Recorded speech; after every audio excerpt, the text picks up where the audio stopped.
good morning, and it is absolutely a pleasure to be with you today, and I really appreciate again the invitation. In fact, when Dr. Pravin contacted me for this, I was very pleased to accept this because of we have a strong attachment to India. And I have been, as we speak, I'm a part of a World Bank team providing some, the design and development for modernization of the land system to India, and in particular to the Kerala region. So therefore, I've been, again, the pleasure of spending time with different agencies and also universities in India over the last about 10 years. And in fact, the first meeting that we had at the time was with IIT Madras, and we had a workshop jointly together with our colleagues from across universities across India. We were actually discussing about the disaster management and also different set of arrangements to working on that. So therefore, we were also discussing about a series of new advancements, and in particular, we had a visit to the areas that in Chennai, that we were actually again looking for the affected tsunami areas, and therefore we have developed a series of potential methodology to address. And then for the last 3 years, in particular in Kerala region, because of the floods and also with the drought, that we started working on a project through the World Bank and working with the state government of Kerala to developing and also providing, particularly with the digitalization as a technology to addressing and also improving the resilience of the state. And at the same time, series of investigation and project have conducted across India, and in particular for the land modernization to improve the efficiency and effectiveness of the ownership rights and responsibilities. So therefore, I thought when the topic that actually been suggested to focusing on community resilience and COVID pandemic, which was one of our work that we have conducted, started last year, and also we have again the pleasure that to have also Dr. Pravin also being contributing into that particular project, and the book that we have published jointly with regard to different approaches of adopting the technology into this particularly location information. And I'm also again very pleased to see the number of our colleagues from different universities today here, coming from the different departments, in particular from the geographical, social science, and the areas that actually we require to have the foundation and relevant to the location. So therefore, I thought I should really just more focusing on advancing our societies with location intelligence, because that is an area that we are going to discussing and presenting into this. So therefore, while I'm actually again I'm very aware about the topic from the pandemic, which we're coming to that, but I would like to take you through a series of elements that is required in order to get into this and working. So therefore, when we look at the changing world, and I think this is an area that we would like to discuss, and also getting a bit of, again, advancement here, that when we look at the series of elements, the current challenges and opportunities. From the global challenges, we are seeing again the COVID-19 pandemic, as well as also we look at the energy, we look at the series of technological advancement, and which we look at today again like digital twin or IoT or health and technology and safety into that. Therefore, we look to this specially enabled societies. One of the recent, just the last couple of weeks, the whole world is start talking about this, again, the climate change conference and the dialogue around that, and the series of, again, the challenges or issues we are facing as societies into this. So therefore, it is very important to get, because the challenge that we are facing today with the situation like pandemic that actually would increase and also again somehow affecting our ability to better responding to this and then becoming ready for better running that.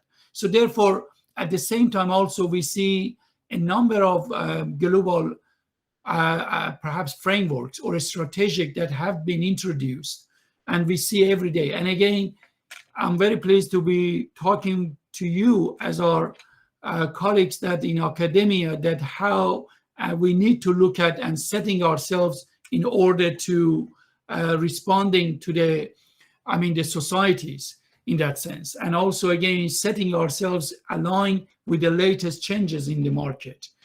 When we look at to the UN, the sustainability framework, SDGs, and at the same time, we see also UNGGIM, for future trends into this or new urban agenda.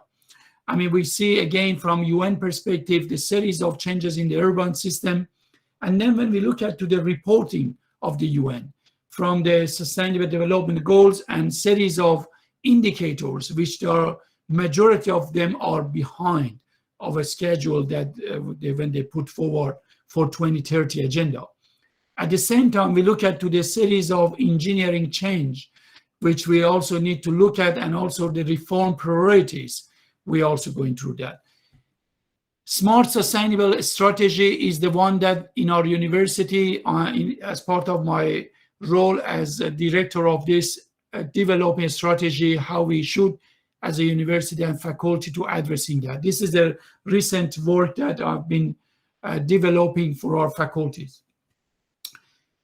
When we look at to the key drivers in our market, from environmental sustainability, when we see the increase in disasters, which is the worldwide problem, pandemic, COVID situation, and also we look at to the series of elements related to digitalization and also digital economy. And of course, at the same time, talking about the smart societies.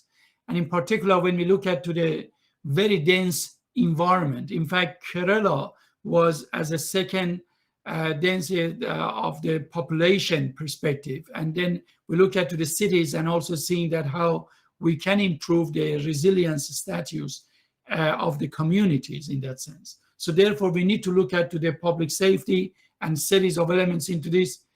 But we also seeing by population growth and also increasing into the complexities in our infrastructures, in our cities, in our buildings.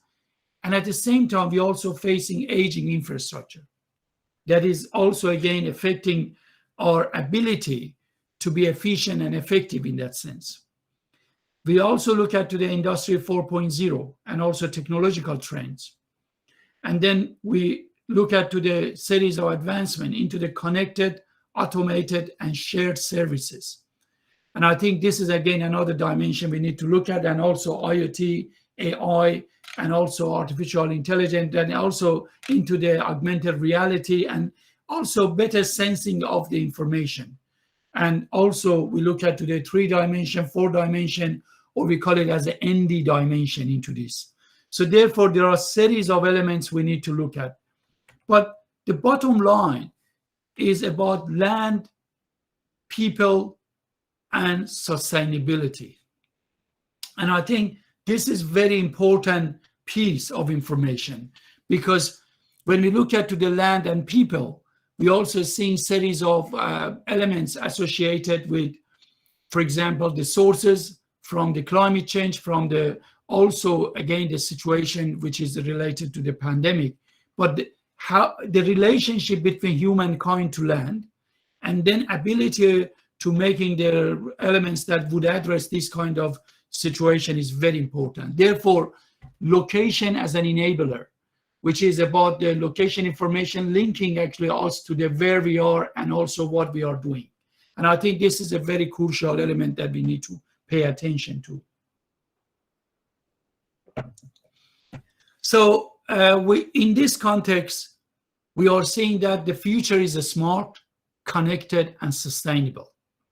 That means that we need to look at to the connected societies. We need to actually connected system connected platforms, connected government, and connected minds. And I think when we look at to the connected minds, we are thinking that actually if we providing the right technology in place and also connecting those, then we can actually get a better movement. So then we're focusing on moving from being just sustainable to be more productivity and also regenerative. The reason is, when we look at the climate trends and climate change, which is causing more again and severe disasters, we need to look at those and see that if we are ready for those. And also we are aware that actually what's coming next, because every incident, every disasters, when we are actually trying to build ourselves and make ourselves ready, if we are going one step forward, then one incident actually pushing us back to a step backward. But how are we going to be rebounding back, to be stronger, to be able to actually responding into that? So therefore, we need to look at to the series of elements here.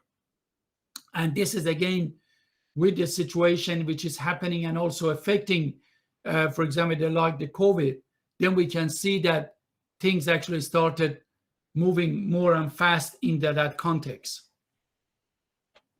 So the area that we are seeing this one is about how we are going to build this, and also we are going to providing the critical surface and subsurface infrastructure and physical assets.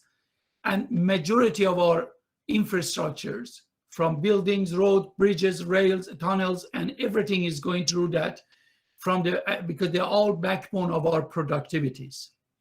And therefore, we also seeing this, that most of them becoming at the stage of repair.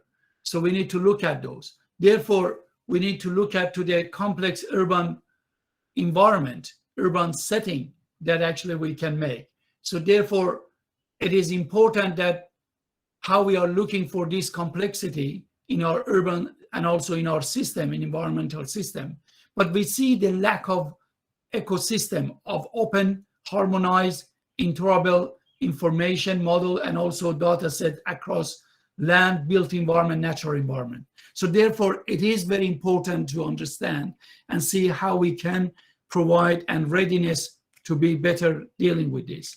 And in particular, addressing problem that we need to look at to be more efficient, moving from paper-based, and this is the project that currently in Kerala is actually happening, running for digitalization of the series of base maps, as well as also to make those information available to support disaster management, and in particular to become more resilient.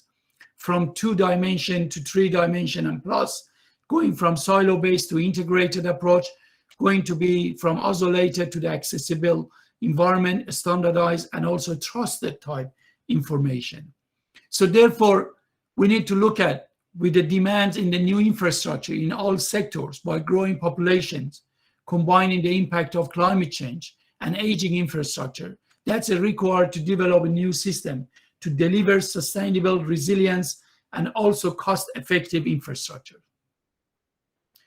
So when we look at to the cities, the beautiful city of Mumbai and many other cities worldwide, we see the advancement in our cities, the population growth, but also at the same time, we see the complexities, series of elements that we need to better manage in this. So therefore, when we look at to those kind of environment, then we, at the same time, we also seeing informal settlements associated or pushing also pressure onto the cities and the urban system.